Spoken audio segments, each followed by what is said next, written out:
What if the smartest heating tricks didn't come from modern engineers but from medieval peasants? No electricity, no fiberglass insulation, and yet they stayed warm. While blankets froze stiff on the line and children huddled near smoky hearths, they made the cold livable. They built homes that trapped sunlight, heated floors with stone, turned livestock into breathing heaters, and when firewood ran out, they used ash mud and even straw-filled sleeves to survive. These weren't just survival hacks. They were entire systems passed down, tested, perfected. One of these tricks is still used in off-grid cabins today, and most people don't even realize it. Let's step inside and see how they did it. The cold came early that year. Not the snow, not yet. Just that creeping kind of chill that hums through stone walls and whispers under your clothes before sunrise. Toma felt it before he opened his eyes. His blanket was stiff with frost. His breath curled like smoke into the dark. Outside, wind scraped across the roof, and the old door hinges moaned in protest. He heard the soft pop of ice cracking in the bucket near the wall. No firewood waited by the door. No furnace. No button to push. Only silence, wind, and a kind of memory that doesn't live in books. Today, we fight the cold with machines. Toma fought it with hands, with habit, with things he almost forgot he knew. His boots cracked when he moved. His cloak dragged against the straw. But his fingers, stiff and slow, remembered where to start. He didn't panic. He didn't hesitate. He brushed dust from his sleeves, stepped toward the far corner of the hut, and crouched beside the old bed, half straw, half earth. The frost was already creeping in. Time to check the ash. Before the sun even touched the hills, Toma stirred under the weight of his wool cloak. The air inside the hut was still cold in that deep, bone-quiet way that only comes before dawn. He shifted slightly, listening to the crackle of stiff fabric and the crunch of frost outside. No birds yet. No smoke from the chimney. Just silence and cold. He reached down and pulled back the rough linen blanket. Beneath it, a shallow bed of straw, and under that, a layer of cold ash, packed smooth the night before. Not glowing, not even warm to the touch, but not frozen either. With slow, practiced movements, he lifted the straw, ran his fingers across the ash, and nodded to himself. Still dry. Still holding. He scattered a fresh handful, leveled it gently, then laid a thin mat of straw back down, fluffing it slightly with his palms, before pulling the blanket over it again. It wasn't much, but it was enough to keep the chill from crawling up through the floor and into his spine. He remembered his grandfather doing the same thing back when winters were longer and roofs leaked more. Cold ash holds heat, the old man used to say. Not fire heat, earth heat, the kind that waits, not burns. Nowadays, folks sweep ashes out with the dustpan. They see it as waste, something dirty, something dead. But back then, people knew better. Ash was memory. Ash was insulation. Toma didn't have a mattress. He didn't have a heater. What he had was the ground, some straw, and a few inches of knowledge passed from someone who survived harsher seasons than this. Lying there, he could feel the difference. Not comfort, not warmth, but just enough of an edge over the cold to sleep through the worst hours of night. It didn't make him feel clever. It made him feel connected to the soil, to the fire long gone, to the man who once showed him how to pack it down and sleep above the coals of yesterday. He sat up slowly. The day had not yet begun. But the frost already had. The sun had barely crested the trees when Toma stepped outside. A low wind funneled down from the ridge, dry and bitter, slicing through the folds of his cloak like a knife through wet wool. His boots sank into the half-thawed mud, soft up top, frozen underneath each step, slow, deliberate. He blinked against the cold, exhaled long, and watched the mist rise from his breath like smoke from a dying fire. The goats bleated softly from the pen, already restless, but he didn't head out to the field just yet. Instead, he turned to the flat stone by the wall of his hut, half-buried slate-colored, worn smooth by years of use. Last night, he'd placed it near the hearth, just close enough to drink the heat without cracking from the flame. Now, hours later, after a night in open air, it still held the ghost of that warmth deep in its core. He brushed the frost away and slowly lowered himself onto it. It didn't shock him with heat, but it also didn't bite like the air or the earth beneath. It was warm the way memory is warm, faint, but real. Enough to ease the tightness in his back and the stiffness in his legs. Enough to sit still for a moment, to breathe. He remembered how his aunt used to do the same, setting bricks around the fire each morning, letting them soak in the heat, then placing them where the children could sit and thaw. They never called it a system. They didn't name it thermal mass or passive heating. It was just something people knew until they forgot. Today, folks push a button and wait for the room to heat up. Some never leave their houses at all, but for Toma, warmth didn't come from convenience. It came from knowing the old rhythms. Where to sit, when to shift, what to carry close, and what to leave for the wind. The stone wasn't magic, but it worked. And on mornings like this, that was enough. He stood slowly, letting the cold kiss his legs again as he rose.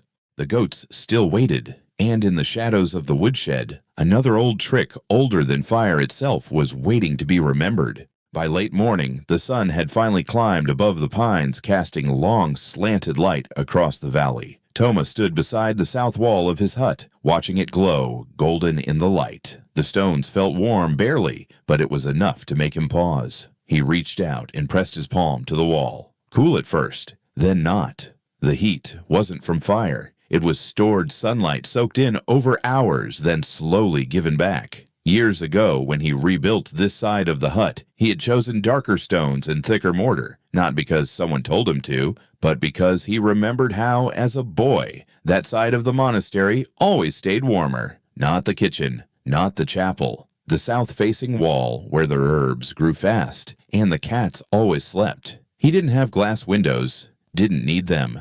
This wall was his window, just solid heavy and alive with quiet heat. He leaned against it for a moment, letting the warmth bleed through his cloak and into his back. It wasn't cozy, but it was steady, a slow kind of warmth that didn't rush in or burn out. Like patience, like habit. He remembered the old monk who taught him to mix earth and straw for mortar. Suns rise, the monk had said, but good walls hold them. Toma hadn't understood then, but he did now. In today's world, houses fight the sun. Reflective panels, cold white paint, mechanical cooling. But back then, people didn't fight the light. They welcomed it, stored it. They built homes like memory thick-grounded and facing south. Toma walked along the wall, feeling its surface with his fingers, checking for cracks, gaps, anything that might waste the heat come nightfall. It wasn't perfect, but it was enough. He looked down the slope toward the sheep pasture now dappled in sun. He would eat soon. But for now, he let the warmth sink in.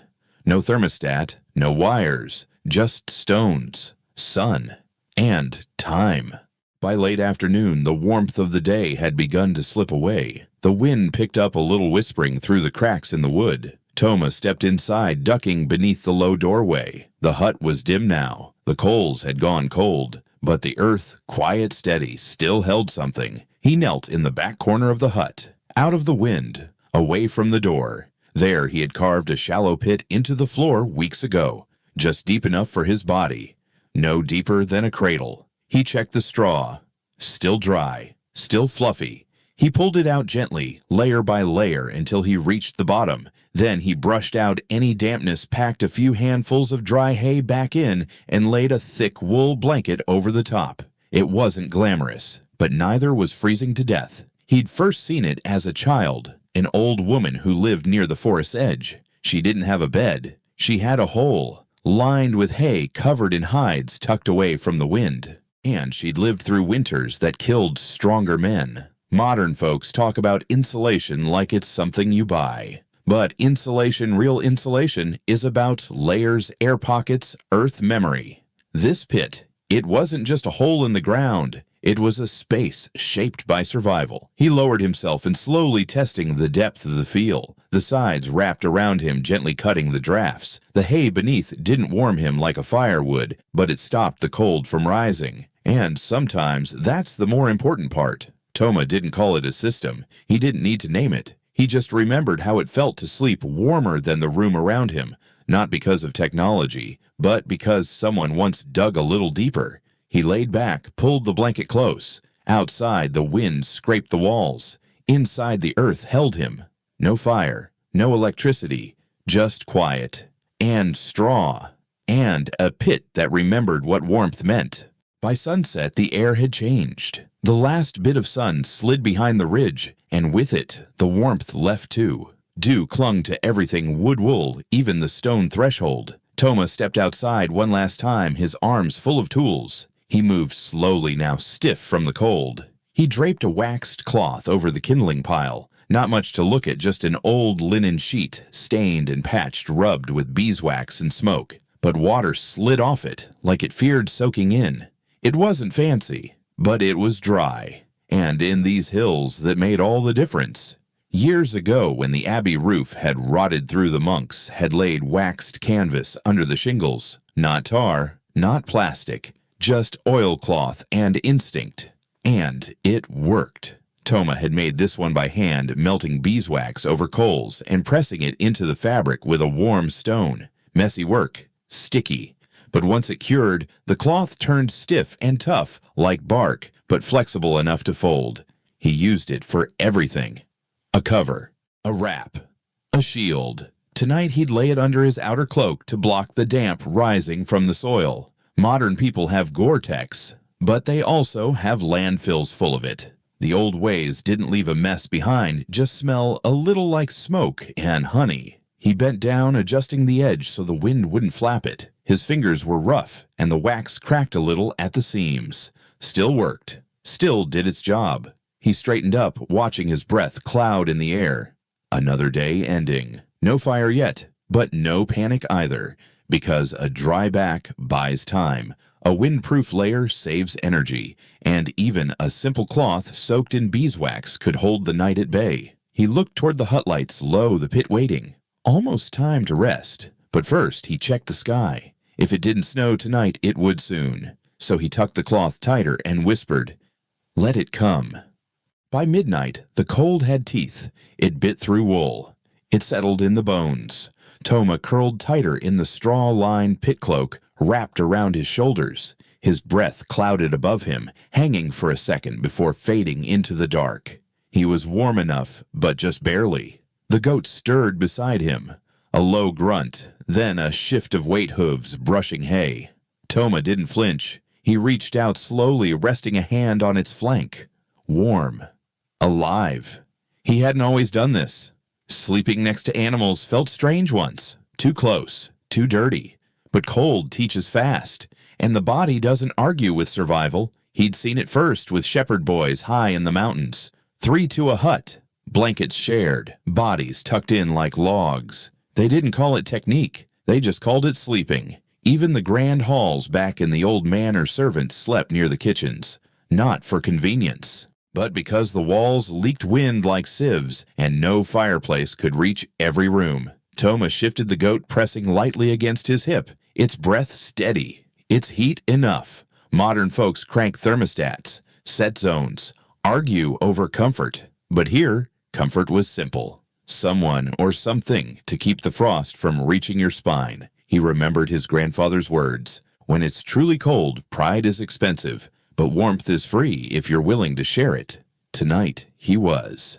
He'd brought the animal in at dusk, closed the shutters tight, stuffed rags in the door cracks. Still the cold came in, but not all the way. Not where they lay, goat man blanket breath. It wasn't poetic. It smelled like damp wool and old straw. But it worked. He exhaled slow, letting his hand rest on the goat's ribs. Felt it rise, fall, rhythm, life, warmth. The frost could scratch at the walls all it wanted. In here, they had each other. And for now, that was enough.